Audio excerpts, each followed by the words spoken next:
Shalom, Haverim, tudo bem com vocês?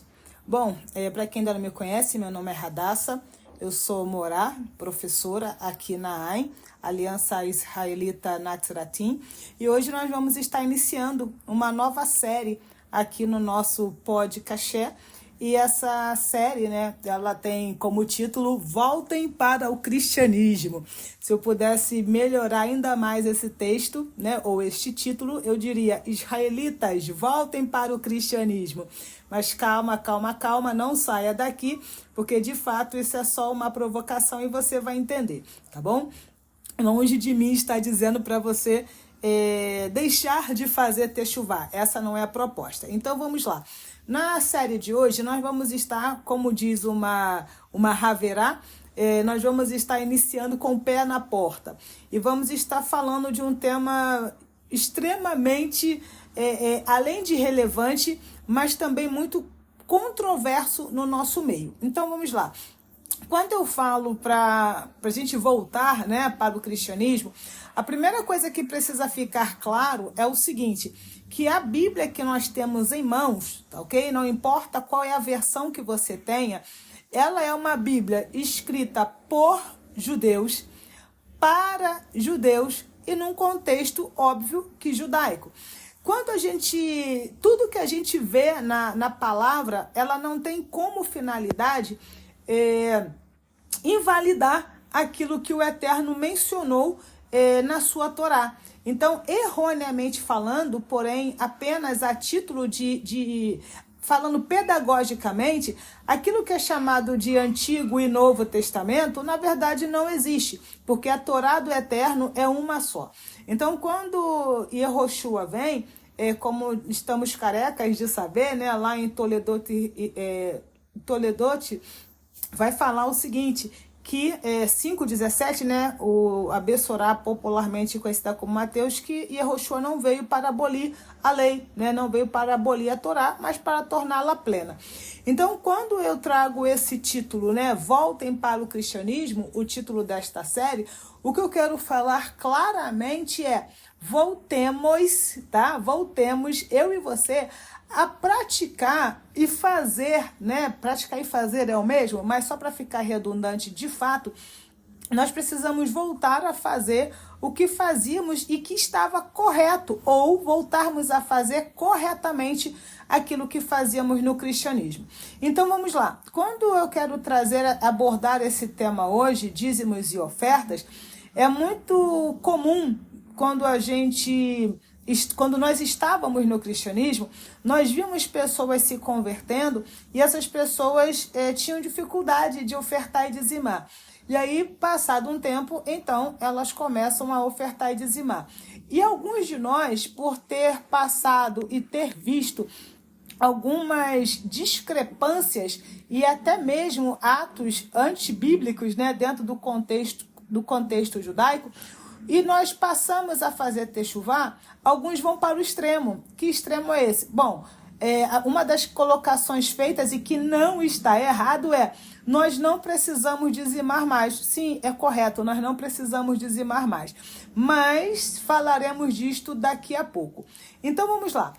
Falando da nossa prática enquanto estávamos no cristianismo, era muito comum algumas pessoas fazerem o seguinte: assim que recebiam, por exemplo, o seu salário, assim que recebiam a sua mesada, assim que recebiam o seu provento, a primeira coisa que elas faziam era o quê? Era dizimar. Então, assim, voltando na minha fala, de fato, o dízimo, biblicamente falando, ele é uma ação, né? É uma mitzvah, tá? Não está errado eu usar a expressão ação. Ela é uma mitzvah voltada especificamente para pecuaristas e agricultores. E nós não estamos, em hipótese alguma, invalidando isto. Então, quando eu digo para você, e estou dizendo para mim também, voltar a dizimar, parece que eu estou me contradizendo, levando em consideração que o dízimo era para quem? Para pecuaristas e agricultores. E sim, eu não sou pecuarista e nem sou agricultora. Não sei se você é, mas supondo que você não é, tá ok? Então eu estou dizendo para você, da mesma forma que eu estou dizendo para mim, que nós devemos voltar a ter esta prática que tínhamos no cristianismo, que é dizimar. E aí, eu te faço uma pergunta.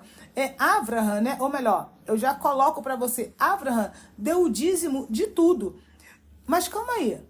Abraham, Radassa. Ah, tá, Abraão. Mas ele também era pecuarista. Sim, ele também é pecuarista. Mas quando a palavra menciona que Abraham deu o dízimo de tudo, a referência aqui é quando ele volta da guerra e quem vencia a guerra, né, tinha direito a todo o espólio. Então, a todo o espólio da guerra, né? Então, quando a palavra, né, a Torá lá em Bereshit menciona, e a gente vai ver também uma referência em Ivrim, né, Hebreus 7, falando que ele deu o dízimo de tudo, está falando especificamente de uma situação mais específica ainda, que era qual? Que foi, melhor dizendo, assim que ele venceu uma guerra. E qual era o espólio da guerra? A própria palavra vai mencionar. E não era apenas gados e sementes e frutos. Até porque as pessoas não iam levar gados e frutos para a guerra. Elas levavam armas, levavam bens, porque levavam bens também. Porque a partir do momento que elas conquistassem aquela cidade, elas já se estabeleceriam ali. Então, quando Abraham se depara com Melquisedeque e ele dá o dízimo de tudo, ele dá o dízimo de todo o espólio que ele conquistou. Isso significa que ele deu o dízimo do gado, ele deu o dízimo das sementes, ele deu o dízimo dos frutos, ele deu o dízimo da plantação e ele deu o dízimo também dos bens que ele conquistou. Por exemplo, vamos imaginar, se ele conquistou joias, ele também deu o dízimo das joias. Ou seja, tudo que Abraham pegou da guerra, ele deu o dízimo para Melquisedeque. Então, fica aqui algumas perguntas. Quando ele dizimou, quando Abraham dizimou, a Torá não havia sido entregue, não havia a legislação por escrito. Então, como ele sabia o que tinha que dizimar? Fica aqui essa pergunta. A outra questão, até mesmo antes de Abraham surgir na história, quando Caim e Hevel, né, Caim e Abel, como que eles sabiam como ofertar? Sabe? Levando em consideração que não foi o tipo de oferta que o Eterno rejeitou. Então, nós sabemos que Caim matou Abel. Por quê? Porque o Eterno aceitou a oferta de Abel. Mas o X um era agricultor e outro era pecuarista. Se agricultor e pecuarista eram as pessoas que tinham a obrigatoriedade de dizimar, os dois dizimaram, os dois ofertaram. Por que o Eterno aceitou a oferta de um e não aceitou de outro? Levando em consideração que a oferta, ok? Que o tipo da oferta, que o produto da oferta, sim, era aceitável ao Criador. O que o Eterno não aceitou de Caim foi o quê? Foi a kavaná, ou seja, a intenção do coração. Então, a partir deste ponto, eu gostaria de introduzir os conceitos corretos para que a gente pudesse caminhar dentro agora da perspectiva da Alahá, né, da forma de caminhar de Yehoshua e dentro da perspectiva bíblica judaica. Então, vamos lá.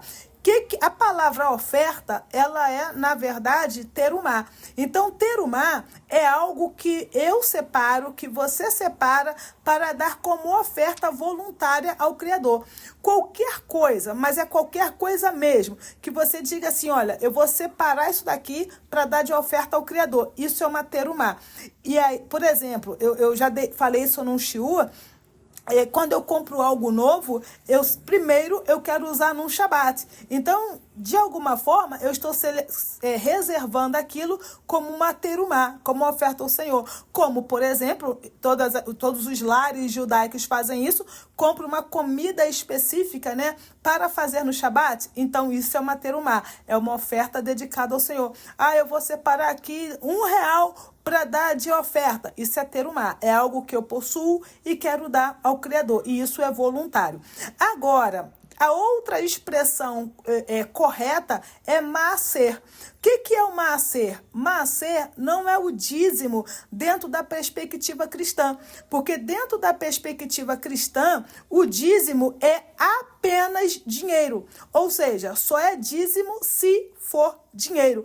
Essa não é a perspectiva judaica, ok? Então, que é o maaser? Maaser, de novo, não é o dízimo. Maaser, neste caso, maaser não é dinheiro, perdão. Maaser, neste caso, biblicamente falando, só quem deveria dar, ok? Era o pecuarista e o agricultor. E era destinado aos levitas e aos sacerdotes. Então, no tempo bíblico, tá? Vamos colocar assim, quando a gente vê, né, lá na lei de Moshe, né, na Torá do Criador, quando ele fala para dar um maaser, ele está de fato o eterno está de fato dizendo o quê? Quem deve dar 10% da agricultura, da pecuária, de novo, são o pecuarista, é o agricultor, e eles pegam lá 10% e dão. Agora, tinha uma outra coisa também, porque aqui entra um outro conceito para vocês entenderem. Esse primeiro dízimo, tá? O maaser rishon, que era dado para o levita e para o sacerdote. E tinha um segundo maaser, que é o maaser sheni, que era destinado, então, para a manutenção da viúva, do órfão, do estrangeiro, que eram os necessitados também. Ficou claro? Então, olha só. Quem é que dava o dízimo? Biblicamente falando, quem o Eterno determinou que deveria dar o dízimo? Agricultor e pecuarista. O primeiro dízimo dado ficava para o levita e o sacerdote. E o segundo dízimo dado ficava para a manutenção da viúva, do órfão e do estrangeiro ou dos necessitados. Agora, vou deixar bem mais claro para você, falando biblicamente na nossa realidade atual, falando de hoje, ok? Hoje, como eu, Radassa, tá? Como eu, Radassa, não estou em Israel, eu não devo dizimar, ok? Como eu não estou em Israel, eu não devo dizimar. Outra questão, como eu não faço parte do sacerdócio levítico, tá ok? E como hoje não existe o sacerdócio levítico, nós não devemos dizimar. Ou seja, como nós não sabemos de fato quem é levita e o sacerdócio levítico não existe, o sacerdócio não existe, ninguém tem que dizimar, ok? Outra questão, como eu não sou, né? Agricultora e eu não sou pecuarista, eu não devo dizimar. Então, para ficar extremamente claro, não estamos em Israel, não dizimamos. Não existe o sacerdócio levítico, não dizimamos. Como não somos agricultores e pecuaristas, não dizimamos. Radassa, eu sou agricultora e pecuarista. Você está em Israel? Não, então não dizima, ok? Então, dízimo, biblicamente falando, não se deve dar. Compreenderam isso? Ok? Ficou claro? Beleza, então eu estou entendendo que você entendeu e que ficou muito claro isso. Agora, eu quero ir para uma outra perspectiva com você. Quando eu olho para a unidade de medida chamada maaser, porque que a gente usa muito dízimo, nossa mente vai para uma mentalidade cristã, já pensa em dinheiro e pensa nos 10%, ok? Só que a palavra correta é maaser. Maaser é uma unidade de medida que significa 10%. Então, por exemplo, amanhã é Dia das Mães. Então, é natural que muitas famílias, ok, vá ao restaurante almoçar. Ao final, quando eles pedem a conta, vem o garçom e lá no finalzinho está escrito o quê? Maaser do garçom, ok? Está escrito lá, maaser do garçom. Uai, você nunca viu escrito maaser do garçom? Sim, está escrito maaser do garçom, porque está falando lá 10% do garçom. Quando você vai em qualquer lugar e que tem essa gorjeta de 10%, por exemplo, aquilo dali é o maaser da sua conta. Sempre que tiver essa unidade de medida de 10% significa uma AC. Então, por exemplo, existem pessoas que falam assim, olha, eu vou tirar 2 horas e 40 minutos do meu dia para leitorar, para orar, para adorar o Criador. Ele está fazendo o quê? Ele está dando o macer do seu tempo, ok? Ah, não, eu vou tirar todo dia, eu vou tirar uma vez por semana, todo Shabat, um exemplo, todo Shabat eu vou tirar 2 horas e 40 minutos para fazer Hesed. A pessoa está dando o macer do seu Shabat para o Eterno. Então, sempre que houver esta unidade de medida de 10%, significa que a pessoa deu o macer de algo para o Eterno, ok? O macer de algo para o Eterno. Quando nós fazemos a nossa confissão de emuná todo santo dia, pela manhã e à noite, ao levantar e ao se deitar, que é o Shema Israel, nós sempre falamos o quê? O Eterno nos diz para honrá-lo com todas as nossas posses. Grava isso. O Eterno nos manda honrá-lo com todas as nossas posses. E aqui, de novo, não estamos falando de dinheiro, e sim de tudo, com letras maiúsculas e garrafais, de tudo que me pertence. Então, tudo aquilo que está no meu poder, então, de tudo aquilo que está no meu poder, vou falar de novo, tudo aquilo que está nas minhas mãos, tudo aquilo que eu tenho autoridade sobre, eu devo fazer o quê? Eu devo dar o macer para o Criador. Então, macer significa 10%. Agora, uma coisa que sempre me intrigava no passado, né, quando eu li a palavra, era Yehoshua dizer o seguinte: vós não podeis servir a 2 senhores. Não dá para servir a Hashem e a Mamon. Então, antigamente, e sim, Mamon está falando do Deus do dinheiro, tá? Com letra minúscula, é claro. Antigamente, me dava a impressão que Yehoshua estava colocando Hashem e Mamon no mesmo pé de igualdade. Mas hoje, tá? Hoje, com o entendimento que eu tenho, e é claro que não existe um pé de igualdade entre os dois, muito pelo contrário.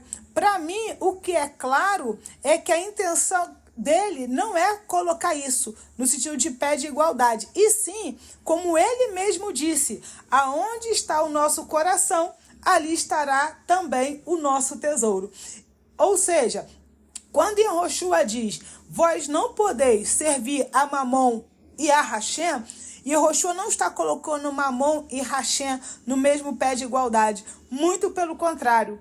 E aqui entra uma questão muito triste. Para muitos de nós, Mamon está numa posição superior à de Hashem. Infelizmente, e vocês vão entender o que eu quero dizer com isso, tá ok? Então, quando é que eu estou, né? Quando é que a Hadassah está evidenciando que Mamon está acima do Criador? Quando, por exemplo, eu uso frases do tipo, o Eterno não precisa do meu dinheiro. Quando eu uso essa frase, eu estou evidenciando que Mamon está num pé de igualdade superior ao Eterno na minha vida.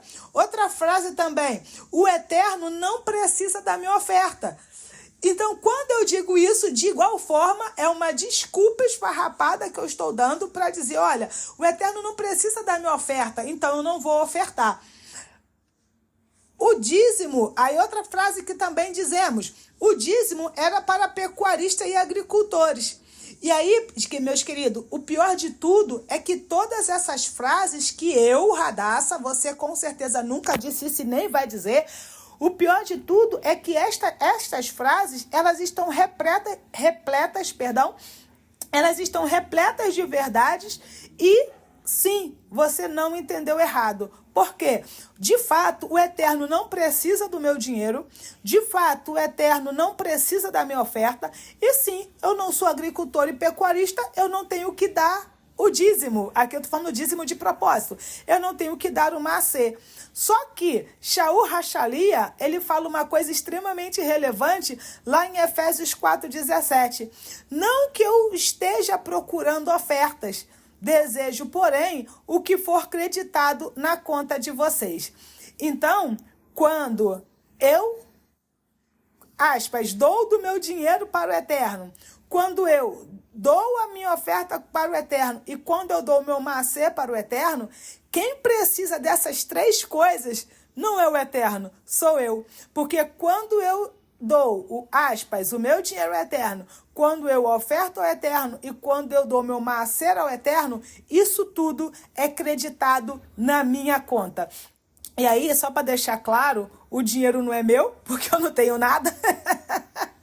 É tudo do eterno, porque por ele, para ele, por meio dele são todas as coisas, glória pois a ele, amém. Diz Romanos 11, 35 em diante, tá ok? Então o dinheiro não é seu. A oferta, eu até poderia dizer que é tua, tá? O dízimo, ele manda a gente dar, ou melhor dizendo, o maaser, ele manda a gente dar.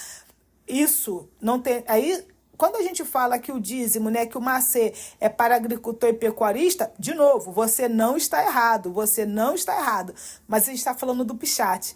Agora a gente está indo para um nível mais profundo, porque quem precisa de tudo isso sou eu, porque eu acho que é Lucas, né, a quarta Bessorá, se não me falha a memória, capítulo 6, diz assim, ó, dê e o eterno te devolverá. Boa medida, sacudida, recalcada e transbordante. Então, todas as vezes que eu tenho o coração, kavaná, para dar ao eterno o que já é dele, entende? Dar a ele o que já é dele, consequentemente, a maior beneficiada sou eu. Então, a gente se encaminhando para o final dessa série, né, dessa reflexão, eu quero usar uma expressão errada com você, de propósito, errado, tá bom? Então vamos lá. Na lei, essa expressão é, na lei, apenas agricultores e pecuaristas davam maaser. Na graça, tá ok? Na graça, nós damos o maaser de tudo. De tudo. Na lei, era só da colheita, era só do gado, tá ok? Era só da semente. Agora não. Na lei, era só o pecuarista e o agricultor. Ué, mas nós não estamos na graça? Então agora, se você me permite, agora ficou pior. Porque não é só desses produtos específicos e não é só para pessoas específicas. Agora é para todo mundo, tá? Então, tudo aquilo que está em seu poder, tudo aquilo que está em meu poder, tudo aquilo que está na minha tutela, tudo aquilo que está na minha administração, que também está relacionado ao tempo, ao dinheiro, ao gado, tudo, dos seus filhos, do seu marido, da sua esposa, tudo o que está sobre a sua administração, você precisa dar o maaser para o eterno, ok? E tem um detalhe, por falar em administração, lembremos-nos que todos nós somos apenas administradores do reino de Adonai, tá bom? Bom, para finalizar, quando Yehoshua morreu, ele nos elevou para um reino de sacerdotes. Se lembra? Kefa Beit vai falar 2 a partir do Passuque 8 e 9, que nós fazemos parte de um reino de sacerdotes, e só para deixar claro, lá em Shemote também fala isso. Então não é uma questão de lei e de graça. Kefa só está utilizando a mesma expressão que já está lá na Torá. Então, deixa eu ler aqui para vocês o que diz a respeito de Abraham, né? Já que quando Yehoshua morreu, ele nos elevou para o reino de sacerdotes e nós, então, voltamos para a mesma alahá, para a mesma forma de caminhar de Abraham, que seguiu dando o seu maaser de tudo. Diz assim em Ivrim 7, Ivrim 7, 2, 4, 6, 7 e 10. Eu vou ler aqui para vocês, tá? Para o qual também Abraham separou o maaser de tudo. Primeiramente, se interpreta a rei de justiça, depois também é rei de Shalem, que é paz, ou seja, rei da paz. Considerai, pois, como era grande esse a quem Abraham, o patriarca, pagou o maaser, tirando dos melhores despojos. Entretanto, aquele cuja genealogia não se inclui, não se inclui. Entre eles recebeu o Maaser de Avraham e abençoou o que tinha as promessas. Evidentemente, é fora de qualquer dúvida que o inferior é abençoado pelo superior. Isso aqui é fantástico. O inferior é abençoado pelo superior. Então, Avraham foi abençoado e, consequentemente, abençoou. Porque quando a gente dá, entrega ao Maaser de tudo, a gente também acaba abençoando aquele a quem estamos entregando. Porque aquele que ainda não tinha gerado por seu pai, quando Melquisedeque saiu ao encontro deste. Então, agora falando corretamente, na lei de Moshe, o Maaser era para agricultores. Agora, falando na Alahá, do Mashiach, o Maaser é de tudo e de todos. E quando a gente fala a lei de Moshe, não significa que Moshe é quem criou a lei. Muito pelo contrário, tá? Nós estamos simplesmente honrando ele, porque ele foi o canal do Eterno para trazer a Torá do Criador para nós. Então, como eu fiz erroneamente e de propósito a distinção entre a Alahá de Moshe, que é do Eterno, e a Alahá de Yehoshua, que também é do Eterno, porque nós precisamos levar em consideração que em hipótese alguma que Yehoshua invalidou a Torá, pois a mesma não era e nem foi criada por Moshe, e sim é de Hashem. Vejamos que o homem mais sábio da terra falou o seguinte em Mislei, Provérbios 3:9. Honra ao Senhor com os teus bens e com as primícias da tua renda. Isso é Mislei 3:9, desculpa, e agora no 10 diz: e se encherão fartamente os teus celeiros e transbordarão de vinho os teus lagares. Algumas pessoas, quando estavam no cristianismo, elas não tinham restrições em dar. Algumas faziam votos, chegavam a dar tudo. E é claro, Hasbe Shalom, que na AIN jamais te incentivaremos a fazer isto. Muito pelo contrário. Isto, inclusive, é uma transgressão à Torá, pois a mesma legisla que não devemos dar, que devemos dar no máximo 20%, ou seja, não podemos dar além de 20%, ok?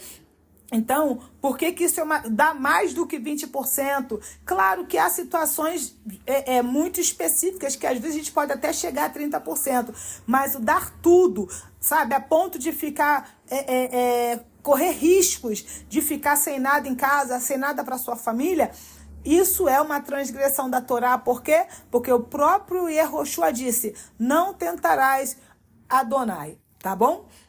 Então, quando eu falo para você voltar ao cristianismo, é claro que aqui tem uma provocação para que você possa voltar às boas práticas que fazia lá, levando em consideração que o Maaser, que o dízimo, e que o nome certo é Maaser e a terumá, que são ofertas, são práticas judaicas e não cristãs. Então, todas as vezes que você dá um Maaser, porque agora nós estamos na Alahá do Mashiach, que devemos dar de tudo, de novo, é do dinheiro, é um abraço, é do seu tempo, é do seu filho, ok? É de tudo. Honrar o Eterno com todas as suas posses, tudo aquilo que está nas suas mãos, com tudo aquilo que você tem autoridade sobre. Isto é uma prática judaica e não é uma prática cristã. Lembre-se também que Maaser não é só dinheiro, ok? Mas é também dinheiro. Shalom, shalom. E se você gostou, é só curtir e compartilhar com seus amigos.